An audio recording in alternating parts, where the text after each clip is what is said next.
una sa lahat.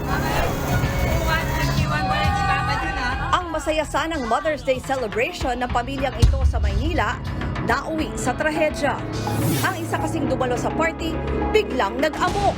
Sinuntok pa ang bayaw nitong umawat lang, kaya't nabagok ang biktima. Nasa dito si Mama ni Nat.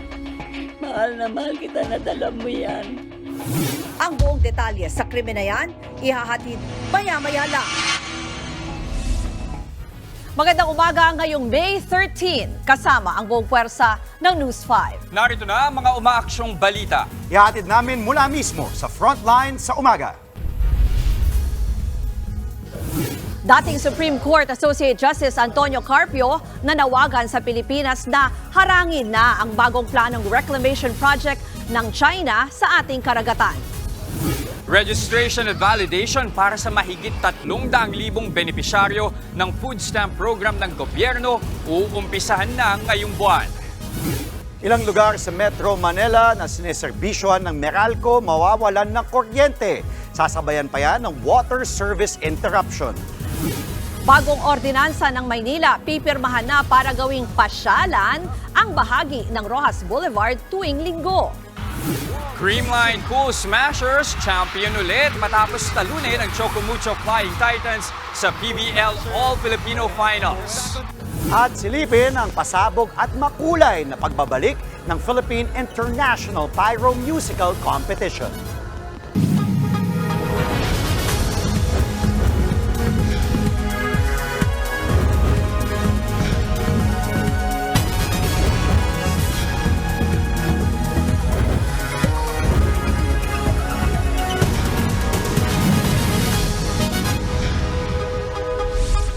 Nanawagan si dating Supreme Court Associate Justice Antonio Carpio sa gobyerno na ngayon pa lang harangin na ang posibleng tinatayong outpost ng China sa West Philippine Sea.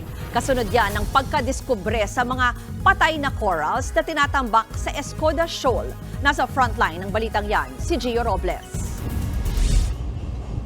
Sa pool sa videong ito ng Philippine Coast Guard ang ilang Chinese divers na gumagawa ng maritime assessment sa Escoda o Sabina Shoal sa loob ng Philippine Exclusive Economic Zone malapit sa Palawan. Galing sila sa ilang Chinese research vessels na nakatambay sa lugar at namataan ng PCG. Dahil sa kahina-hinalang aktibidad ng Chinese vessels, nagsagawa rin ng underwater survey sa Escoda Shoal ang PCG. Pagsisid nila, heto ang tumambad sa kanila, mga durog at patay na corals o bahura. Tingin ng PCG, senyales ito na nagsisimula ng i-reclaim ng China ang Escoda Shoal para gawing artificial island. It appears na yung mga coral reef kinukuha, kinacrash, and then eventually dinadump. Yun yung nakakalungkot na part dito. Namatay lang or intentionally pinatay to give way for small-scale reclamation. Hindi pa kinukumpirma ng Chinese Embassy na mga research vessel nga nila ang namataan sa Escoda Shoal. Pero ang PCG, kumbinsidong sila ang nasa likod ng mga tinambak na corals. Sino ba ang among countries in South China Sea ang meron talagang walang pakundangang pagsira ng marine environment for them to do small-scale reclamation or even massive reclamation? It's only China. Ang mas nakakabahala, 75 nautical miles o halos 140 kilometers lang ang layo ng Escoda Shoal sa Palawan. Sakop ito ng Kalayaan Group of Islands at malinaw na hindi nasakop ng China, alinsunod sa 2016 arbitral ruling na nagpapawalang bisa sa 9-dash claim ng Beijing. Tingin tuloy ni retired Supreme Court Associate Justice Antonio Carpio, gustong bakuran ng China ang Escoda para limitahan ang access ng Pilipinas sa recto o reed bank na kilalang mayaman sa deposito ng langis at natural gas. Ang Escoda Shoal din ang madalas na ruta ng resupply vessels ng Pilipinas papunta sa Ayungin Shoal kung saan nakasadsad ang BRP Sierra Madre. Kaya kung matatayuan nila ng artificial island ng Escoda Shoal, mas madali nang makakapangharas ang China dahil may base na ang mga barko nila malapit sa Palawan. Aminado naman ang PCG na hindi na sila pwedeng malingat kaya mag-iisang buwan na ngayong nakadeploy sa Escoda Shoal ang pinakamalaking barko ng PCG, ang BRP Teresa Magbanwa. Kung hindi natin imo-monitor ito at hindi natin babantayan ito, baka sa mga susunod na buwan, magulat na lang din tayo na sa Sabina Shoal, malalaki na rin ang mga isla na nandito na ginawa nila. Sa ngayon, hanggang monitoring lang daw muna ang gagawin nila. Bagamat mandato ng PCG na hulihin ang mga gumagawa ng iligal na aktibidad sa loob ng katubigan ng Pilipinas, hindi raw nila pwedeng basta-basta galawin ang mga Chino para maiwasang lumala ang tensyon. We should not be the reason of escalation of tension. Violent response to counter them or to drive them away is not part of our strategy. Nagbabalita mula sa Frontline, Gio Robles, News 5. Di sang-ayon ng ilang grupo sa pagbuo ni Pangulong Bongbong Marcos ng Committee on Human Rights. Kabilang sa mga tungkulin ng komite na binuo ng Administrative Order No. 22 ang fact-finding and investigation tungkol sa mga paglabag sa karapatang pantao ng iba't ibang law enforcement agencies gaya ng PNP. Ayon sa grupong Human Rights Watch, maganda ang layunin ng komite. Pero tanong nila, bakit walang partisipasyon ng United Nations o Commission on Human Rights? Nangangamba rin ang Human Rights Watch na baka magamit ang komite sa propaganda. Kung sila raw ang tatanungin, hindi na kailangan ng bagong super body para pangalagaan ang karapatan ng mga Pilipino. Dapat i-make sure niya na ma-maintain ito ang independence ng CHR at dapat din Mr. Marcos or the administration should abide by the domestic and international commitment ng Pilipinas sa human rights. So, in other words, hindi kailangan ng bagong mekanismo para magkaroon ng accountability. Sa gitna ng summer heat, ilang lugar sa Metro Manila ang mawawalan ng kuryente. May ilang maintenance activities kasi na ipatutupad ang Meralco. Nasa frontline ng balitang yan, si Gerard de la Peña. Dahil sa maintenance activities, mawawalan ng kuryente sa ilang bahagi ng Metro Manila ngayong linggo. Mula bukas hanggang Miyerkules, may power interruption tuwing gabi at madaling araw sa ilang barangay sa Caloocan at Navotas. Mawawalan din ng kuryente ng kalahating oras sa ilang bahagi ng Ermita, Manila mula May 15 hanggang May 16. Pati sa Quezon City, may power interruption sa Barangay Kaligayahan at Barangay Batasan Hills. Posibleng tumagal yan ng ilang oras. Sa Parañaque City naman, 2 barangay ang maapektuhan ng maintenance activity sa May 16. Posible namang tumaas ang singil ng Meralco ngayong Mayo dahil sa mataas na generation charge. Tinuturong dahilan dyan ang pagpalya ng ilang power plant sa Luzon Grid. Ayon sa Meralco, tumagal daw ng halos 1 linggo ang yellow at red alert sa Luzon Grid noong Abril. Tumaas kasi ang demand sa kuryente, bunsod ng mainit na panahon. Wala pang pinal na halaga sa taas singil, pero hindi raw ito lalampas ng piso kada kilowatt hour. Nagbabalita mula sa Frontline, Gerard de la Peña, News 5. Bukod sa kuryente, mawawalan din ng tubig ang ilang bahagi ng Metro Manila simula mamayang gabi. Pagdating ng 10 p.m., ipatutupad ang service interruption sa Barangay Pag-ibig sa Nayon sa Quezon City. Matatapos ito alas 6 ng umaga kinabukasan. Ganitong oras din mawawalan ng tubig sa iba pang barangay sa Quezon City sa mga darating na araw. May ilang lugar din na posibleng mawalan ulit ng tubig sa darating na weekend.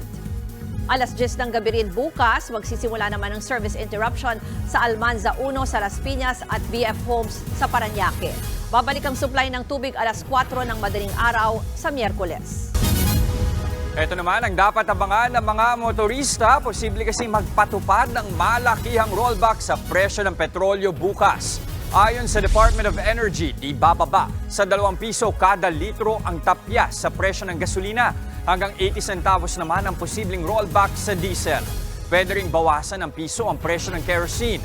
Ayon sa DOE, ang posibleng rollback ay dahil sa potensyal na ceasefire sa Gaza. Nakatulong din ang paglaki ng inventaryo ng langis sa Amerika. Uumpisahan na ngayong buwan ang validation at registration sa magiging benepisyaryo ng food stamp program ng gobyerno. Ayon sa ahensya, kumuha na sila ng 1,000 validators para sa programa. Pero tumanggi muna silang ilabas kung saan-saang rehiyon at probinsya kukunin ang mga benepisyaryo dahil iaanunsyo raw mismo ito ni Pangulong Bongbong Marcos sa kanyang State of the Nation Address o SONA sa Hulyo. Sa ilalim ng food stamp program, wala nang pila sa pagkuha ng ayuda dahil direkta nang ihuhulog ng DSWD sa mga electronic beneficiary transfer cards ang pera na ipambibili ng pagkain. Tinatayang nasa 300,000 pamilyang Pilipino ang makikinabang dito. Umakyat na sa 6.3 billion pesos ang iniwang pinsala ng El Nino sa agrikultura. Ayon sa Department of Agriculture, pinakanapuruhan ang Region 4B o Mimaropa. Sunod ang Western Visayas at Cordillera Administrative Region. Pinakapektado naman ang Palay kung saan higit 3 bilyong piso na raw ang halaga ng pinsala. Sa kabila nito, sinabi ng DA na mas maliit ang bilang na ito sa inaasahang halaga ng pinsala ng gobyerno. Matapos ang ilang buwan ng matinding init, baka sa susunod na buwan na magsimula ang tag-ulan. Ayon sa Pag-asa, madalas nagsisimula ang tag-ulan tuwing ikatlong linggo ng Mayo. Pero ngayong taon, nausog ito dahil sa epekto ng El Nino. Kaya't sa susunod na buwan na papasok ang tag-ulan. Based na sa ating latest na data, mukhang hindi pa natin ma-fulfill yung requirement this May. So baka possible June yun mangyari. Ngayong araw naman, 36 na lugar ang posibleng makaranas ng danger level of 42 degrees Celsius pataas na heat index. Sa Apari, Cagayan nga, posibleng pumalo sa 47 degrees Celsius ang heat index. 46 degrees naman sa Dagupan City, Tuguegarao City, Rojas City sa Capiz at Giwan sa Eastern Samar. Kaugnay pa rin po ng posibleng panibagong reclamation project ng China sa Escoda Shoal. Makakausap natin ngayon live si retired Supreme Court Associate Justice Antonio Carpio. Good morning po, sir. Thank you for taking our call. Magandang umaga, Ruth. Magandang umaga sa mga tagapakinig natin. Justice, nabanggit nyo na po na kailangan ngayon pa lang medyo pumapalag na tayo dito sa nakita natin na development dyan sa Sabina Shoal. Bakit po ba? Ano po ba ang pwede natin gawin tungkol dyan na, as a legal process po? First, dapat Go ahead. dapat yung ating Coast Guard mag-station na ng Coast Guard vessel doon 24 hours a day. Dapat bantayan natin yan na walang mga maritime militia from China na reclaim, no? So our presence there kailangan. Dapat andun tayo para mainto any reclamation.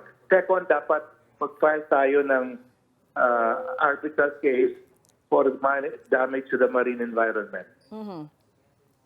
Sa tingin niyo po ba pwede natin itong gawin? Kasi in the past, may mga ganyan na pong proposals, marami na rin po tayong final ng mga diplomatic protest. Yung ganito po, kailangan po i-pursue na natin ngayon. Kumbaga mas aggressive at mas definite na po ba dapat yung legal na gagawin natin na hakbang? Yes, yung diplomatic protest, essential yan kasi dapat mag-protest ka, otherwise you are deemed to have consented, no? So dapat mag-protest tayo. Pero hindi lang hanggang dyan. Dapat magpadala tayo doon ng Coast Guard natin at bantayan yung area na yon. Magpadala tayo ng Navy natin at bantayan. Third, apply na natin sila sa UNCLOS Tribunal for damage to the marine environment. Justice, yung binanggit nyo rin kanina na magdestino tayo dyan ng mga Coast Guard. Pag ganun po ba, hindi ko ma-imagine yung scenario, pero kung sakali pwede bang mag-aresto? Kung nandyan po nagbabantay po yung ating mga Coast Guard? Yes, kasi tayo lang pwede magtayo ng artificial island dyan. Exclusive economic zone natin dyan. So pwede natin hintuin yung mga Chinese. Yung mga Chinese maritime militia vessel, pwede natin sila hintuin. Okay, pag ganun po, hindi ho kaya baka mamaya mag-escalate po ito kung sakaling gawin natin yaan? Well, pag hindi mo gawin yan, papatuloy nila. Wala kang gagawa. You have to stand your ground. Pero di ba po, Justice, in the past, nag-start na rin 1985 pa ata ito dati sa Mischief Reef, ano? Parang eventually lumaki na yung kanilang itinayo dyan. So ayaw po natin makita yung ganyang senaryo. Yes, dapat hintuin natin from the very start. Kasi pag tayo, yung nagtayo sila ng fisherman shelter, sabi nila, para sa fishermen lang ito. Kung gusto niyo pwede rin kayo dito. Pero later on, naging military naval base na. Hindi na tayo makapunta doon. Sinira na nila yung lagoon. Wala nang isda dyan. So, useless na pumunta dyan. Huli na lang po, Justice, yung sinasabi natin na kailangan ngayon pa lang, no, bantayan natin ito at gumawa na tayo ng legal na hakbang. Pakipaliwanag nga po ba gaano kahalaga itong ganitong hakbang at yung area po na yan dyan sa bahagi ng Escoda Shoal? Well, first of all, yung Escoda Shoal, malapit yan, one of the nearest shoals yan to Reed Bank. Pag magtayo ka ng artificial island, yan yung one of the few areas pwede mo tayuan.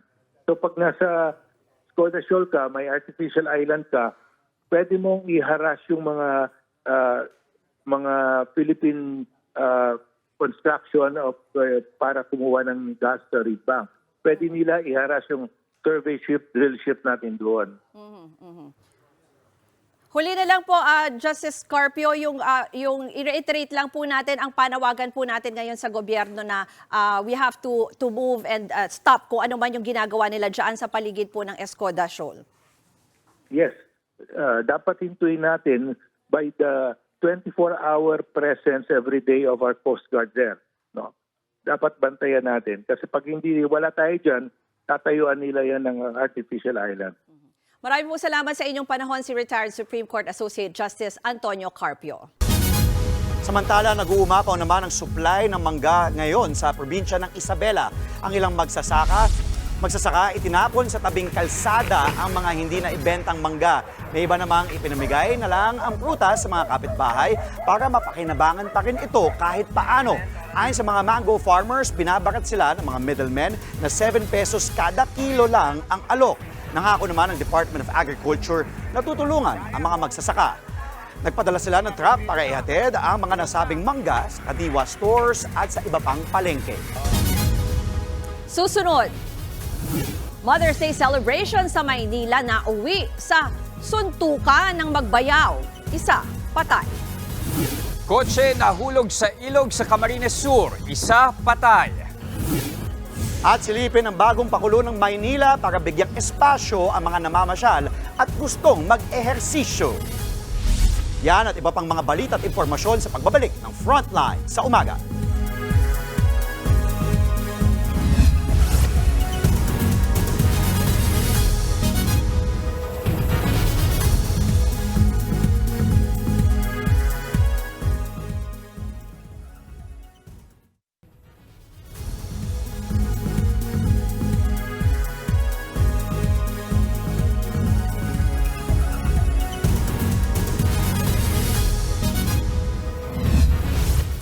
Sa trahedya na uwi ang Mother's Day celebration ng isang pamilya sa Maynila. Isang lalaki kasi ang nag-amok at aksidenteng napatay ang kanyang bayaw. Nasa frontline ng balitang yan, si Dave Abuel. Nad, nandito si mama ni Nad. Mahal na mahal kita, nadala mo yan. Ganun na lang ang iyak ng nanay na ito matapos mamatay ang kanyang anak na lalaki sa San Andres Bukid sa Maynila kagabi. Kinilalang biktima na si Ronaldo Bugayong, 44 anyos at may sariling pamilya. Kwento ng ina ni Ronaldo na si Nina, bago ang trahedya, masaya pa silang nagkakaraoke na magkakaanak. Hawak pa nga ni Ronaldo ang songbook para raw humanap ng kantang iaalay raw sa ina. Lahat ng kanta niya, puro para sa mama. Mama, para sa ito. Ma, para sa ito. Happy Mother's Day, ma. Pero sa gitna ng kantahan, bigla na lang nag-amok ang bayaw ni Ronaldo na si JR dahil sa kalasingan. Sinubukan siyang pigilan ni Ronaldo. Yun nga lang, siya ang napagbuntunan ng galit at sinuntok ng sospek. Sinubukan pang umawat ni Nina, pero pati siya nadamay. Tumaksak ako dahil kasama yung anak ko. Kaya nung nakita ko nung bumampas yung ulo ng anak ko doon, pati doon, ginagano ko pa sa nad, ganun. Sa kuha namang ito ng CCTV ng barangay, nagtulong-tulong ang mga residente para isugod sa ospital si Ronaldo. Isinakay sa tricycle at itinakbo sa ospital ang biktima. Pero binawian din siya ng buhay kinalaunan. Nanlulumo naman sa nangyari ang ama ni Ronaldo na si Arnel. Bago ang trahedya, tila naghabilin pa raw ang anak sa kanyang ina. Mama, may honor si Ashley sa PCU. Gusto ko ikaw ang magsabit sa kanya ng honor niya. Kaya pala sinasabi niya yun, parang premonition na nangyayari sa kanya. Kusa namang sumuko sa barangay si JR. Hindi rin daw ito ang unang beses na nabarangay siya dahil sa kalasingan. Ay, marami pong atraso rito yan. Marami po talagang nagagalit sa kanya rito. Kung minsan nanununtok pa nga po ng tanod dyan. Ayon naman kay JR, hindi niya sinasadyang mapatay ang biktima. Pero giit niya, si Ronaldo ang unang nanapak at gumanti lang siya. Baya ako nasaan ka mga ngayon. Hindi ko gusto mangyari yun. Pasensya na rin po sa mga pamilya ng bayaw ko. Nasa kustodiya na ng Manila Police District si JR habang patuloy ang investigasyon sa insidente. Nagbabalita mula sa Frontline, Dave Abuel, News 5. Sa pool sa video ang pamamaril sa isang lalaki sa Kawit, Cavite. Ang biktima tatakbo raw na konsehal sa susunod na eleksyon. Nasa frontline ng balitang yan si Gary De Leon. Nahagip sa kuwang ito ng CCTV ang pagdaan ng riding in tandem na ito sa tapat ng isang printing shop sa Barangay Putol sa Kawit, Cavite. Makalipas lang ang ilang segundo, makikita ang isa sa mga sakay ng motor na nagpaputok ng baril sa harap ng isang bahay. 4 na beses siyang namaril saka mabilis na umalis. Ang binaril ng sospek kinilalang si Jose Luis Granados o mas kilala sa lugar bilang si Papi Jolo. Naisugod pa siya sa ospital pero binawian din ng buhay. Away politika ang isa sa mga tinitingnang anggulo sa pananambang, lalo't itong mga nakaraang araw. Nagsabi raw si Granados na may plano siyang tumakbo bilang konsehal sa 2025. Hindi lang man yun tinitingnan natin ang anggulo. Dahil nga sa pagiging negosyante, lahat ng anggulo, personal, negosyo, trabaho, ay tinitingnan mo natin. Ayon pa sa mga pulis, wala raw kilala ang pamilya ng biktima na kaaway o may galit kay Granados. Mariin namang kinundina ni Kawit Mayor Angelo Aguinaldo ang krimen, habang si Cavite 1st District Representative Jolo Revilla nag-alok ng 500,000 pisong pabuya sa mga pagtuturo sa mga nasa likod ng pagpatay. Inaresto ang lalaking ito na inirereklamo ng pamamaril sa kanyang kabarangay sa Barangay San Jose, Antipolo, Rizal. Kinilala ang sospek ni si Jose Banate, 69 na taong gulang. Inagaw umano ni Banate ang baril na nakasukbit sa biktimang si Siriaco Arguelles at sa kanya ito binaril sa likuran ng 2 beses. Nadala pa sa ospital ang biktima pero idineclaring dead on arrival. Personal na galit daw ang motibo ng pamamaslang. Noong nakaraang taon, binaril umano ni Arguelles si Banate habang nagiinuman sa parehong lugar. Pero ang sospek, itinangging siya ang nagsimula ng away. Pinagbantaan raw siya na papatay ni Arguelles noong nagkasalubong sila noong araw na nangyari ang pamamaril. Gagawan kami ng baril niya sa lubong ko na may kargang sako na nakahubad siya. Eh merong nakasiksik dito sa likod niya, dinamba ko na. Ayun pala, baril pala yung nakasiksik dito, nakabalot sa damit niya. Pinaghahanap pa ng mga pulis ang ginamit na baril sa krimen. Nahaharap si Banate sa reklamong murder. Nagbabalita mula sa Frontline, Gary De Leon, News 5. Isang patay matapos mahulog sa ilog ang isang kotse sa Ragay, Camarines Sur. Ayon sa mga otoridad, kasagsagan ng malakas na ulan nang mangyari ang disgrasya. Nawala ng kontrol ang driver kaya't nahulog ang sasakyan. Sinubukan pang i-revive ng mga rumispending rescuer ang driver. Dinala siya sa ospital pero hindi na umabot ng buhay. Sugatan naman ang 5 pang sakay ng kotse. Nagpapagaling na sila ngayon sa ospital. Pinukpok ng bato at nilunod pa sa dagat. Yan ang sinapit ng 5 taong gulang na bata sa Lapu-Lapu City, Cebu matapos paslangin ng 14 anyos ng kuya. Ayon sa mga pulis, kapatid sa labas ng biktima ang binatilyo. Posible raw na personal na galit sa kanilang ama ang motibo nito sa pagpatay. Kaya niyaya niyang maligo sa dagat ang kapatid saka ginawa ang krimen. Sa ilalim ng Juvenile Justice and Welfare Act, walang pananagutan sa batas ang mga batang 15 anyos pababa na nakagawa ng krimen. Pero nasa kustodiya muna siya ng DSWD para sumailalim sa intervention program. Susunod, Creamline Pool Smashers kampiyon muli sa PVL All-Filipino Conference matapos pataubin ang Choco Mucho Flying Titans. Sa NBA, Indiana Pacers tinambakan ang New York Knicks para itabla ang kanilang Eastern Conference Semifinal Series. At silipin ang pasabog na pagbabalik ng Philippine International Pyro Musical Competition. Tuloy-tuloy lang ang paghatid namin ng balita at impormasyon dito sa Frontline sa umaga.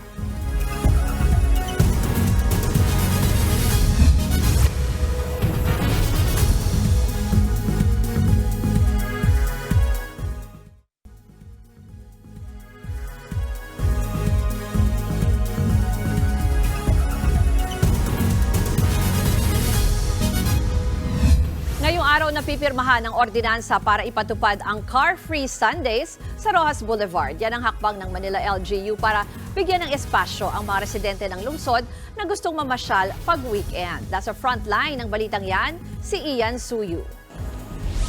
Hanap nyo ba ang lugar na pwedeng puntahan at pasyalan kasama ang pamilya? O di kaya'y lugar kung saan pwedeng mag-exercise? Well, worry no more dahil may bagong ordinansa ang Manila LGU na pabor sa mga jogger, siklista at mga gustong maglakad sa tabing dagat.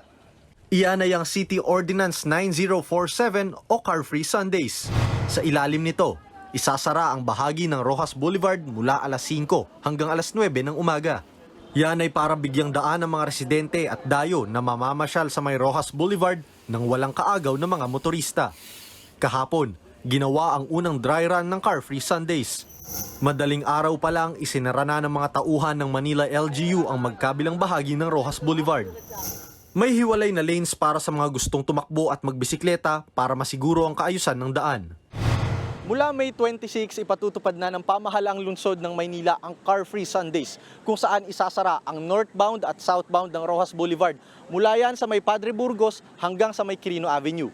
May kabuang distansya yan na 8 kilometro at para sa mga siklista at mga joggers na nakausap natin, napakalaking bagay nito para sa kanila. Ang senior citizen na si Cesar, ikinatuwa ang bagong proyektong ito ng lungsod. Hindi na raw niya kakailanganing dumayo pa sa Makati at Pasay para lang makahanap ng pagpapadyakan. Tama yun. Para hindi na kami dadayo ng Ayala, Muwa, pag linggo. Dito na lang malapit lang dito sa Paco. Malaking bagay din ito pag babike araw-araw. Dapat lagyan na bikers at saka runners. Dapat hatiin medyo, dapat ito sa bikers, gitna pa kunti. Para sa Ayala, para sa Anluwag. Ang grupo naman ni Kenshin, agad sinubukan ang bagong ruta na tatakbuhan nila. Especially dito sa Manila, wala masyadong spaces para magkaroon ng safe space for runners and cyclists. So malaking tulong to kahit once a week. Makakatulong to for recreation ng people dito sa Manila at saka yung mga gusto pang dumayo dito. Nag-inspeksyon din si Manila Mayor Hani Lacuna sa lugar para masigurong maayos ang implementasyon ng road closure. Kahit isasara ang bahagi ng Rojas Boulevard, siniguro ng lungsod na hindi raw ito makakaabala sa daloy ng trapiko. Yung service road natin magagamit for light vehicles, pati yung mabini, madadaanan din. And tapos yung mga mas malalaking mga sasakyan ay bubuksan po natin o padadaanin natin sa Taft Avenue. Sa mga motoristang naghahanap ng alternatibong ruta, dumiretso lang sa service road sa tabi ng Rojas Boulevard. Maaari ring umikot sa Maria Orosa Street patungong Calao o di kaya ay dumaan sa MH Del Pilar. Nakatakda namang pirmahan ang ordinansa ngayong araw. Nagbabalita mula sa Frontline, Ian Suyu, News 5.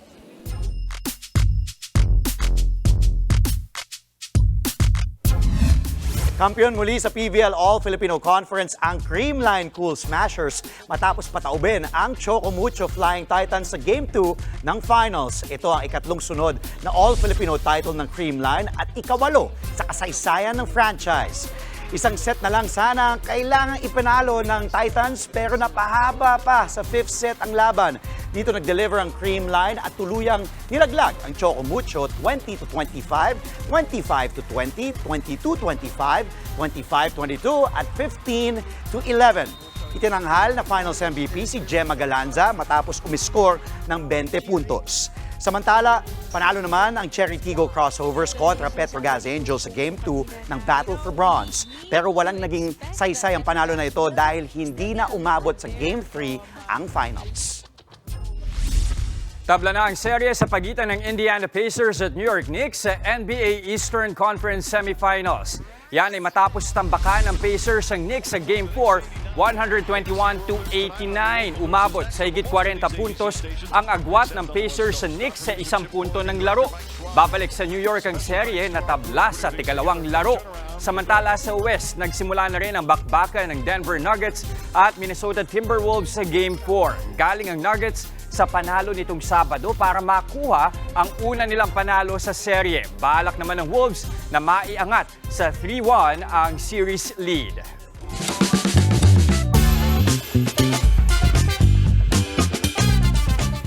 Malaking pasabog, literal po na yan ang dinatna ng ilang nanay na sinalubong ang Mother's Day sa MOA nitong Sabado. Halos kasabay kasi ng pagdiwang po para sa mga ilaw ng tahanan, pinailawan din ng daang-daang paputok ang kalangitan sa Pasay. Tama, Jess. Matapos kasi ang 4 na taon, nagbabalik na sa wakas sa pinakamalaking fireworks at music show sa buong mundo. Nasa frontline ng balitang yan, si Mon Gualvez.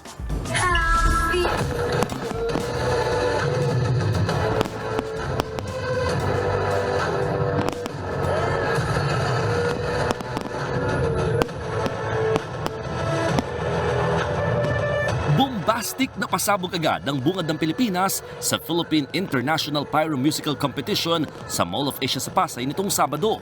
Ito kasi ang unang beses na paiilawin muli ng Sky Symphony ang kalangitan mula nang pumutok ang pandemya. Kaya naman, daan-daang Pilipino ang dumayo para makanood ng fireworks show. Hindi naman sila binigo ng Sky Glitters Enterprise ng Pilipinas sa opening exhibit pa lang. Ibinuhos kasi nila ang lahat ng kanilang maibubuga matapos ang 4 na taong wala ang kompetisyon.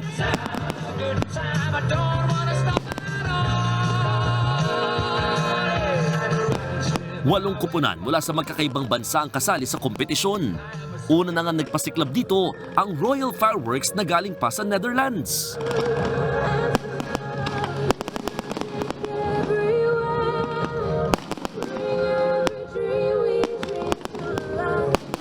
Hiyawan naman ng audience sa bigating finale ng Netherlands.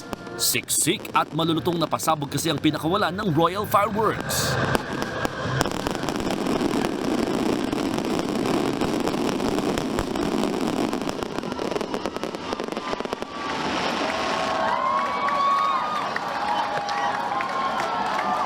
Sa susunod na linggo naman, magpapasabog ang Fasicom ng South Korea at Skylighter Fireworks galing Australia. Tatakbo ang kompetisyon every Saturday hanggang June 8 kung saan ng Platinum Fireworks ng Pilipinas ang magpapasiklab sa closing exhibition. Nagbabalita mula sa Frontline, Mon Gualvez, News 5. So talagang maingay at mailaw yung celebration nila ng Mother's Day. Kayo ba anong ginawa? Kami advance kami Friday pa lang kasi ayoko na sumabay dun sa mga maraming tao. Kami naman Sabado pa lang na gano'n na kami, staycation yung pamilya namin. For my mom. Ako, di ko pa natatawagan nanay ko na sa Amerika. Nakalagot ka. Sunday pa lang dun ngayon. Mother's Day pa. Tama, Mother's Day pa. Binati ko naman live sa TV. Okay, pero mga kapatid, itutuloy-tuloy pa natin ang masayang umaga. Ito ang mga dapat abangan sa inyong paboritong morning kasalo. Good morning kapatid, susunod na. Punong-puno ng impormasyon, overflowing with happiness, at pangmalakasang kakulitan. Yan ang dapat abangan sa Good Morning Kapatid. Ang ating umaga, gagawin pa nating one for the books, literal. Dahil sa ibibida naming bookshop na ang bentahan ng libro per kilo. We believe all it takes is one book to change a life. And ang goal namin is to make sure each book finds the right person na makakapakinabang sa kanila. Para naman sa mga kapatid nating panggabi. Hi, attorney. Gusto ko lang po itanong, nilalagay po ako ng employer ko sa graveyard shift. Pero dito po sa lugar namin, mahirap po ang sakayan, lalo na po pag this oras ng gabi. Pwede po ba akong mag-demand ng transportation allowance o kaya naman po ay tumanggi sa assignment na ito? Legal po ba ito? Ang sagot dyan ni Atty. Buko, abangan. Sa issue naman sa kalusugan, gaano nga ba kasensitibo ang bahagi ng mukha na tinatawag na triangle of the face? Linawin natin ang mga kasagutan dyan sa sabi ni Doc. Attention mommies, tuloy-tuloy lang sa pag-abot ng mga pangarap. Kahit may mga anak na, it's never too late para sa pagtupad ng inyong mga pangarap. May ilang tips dyan ng beauty queen mom na si Steffi Herona kasama ang ating Mama Dims sa Working Mom. You should never stop believing in yourself and achieving the goals that you want in life. At para sa dagdag na good vibes, makikiindak tayo sa talented group ng Made to Dance PH.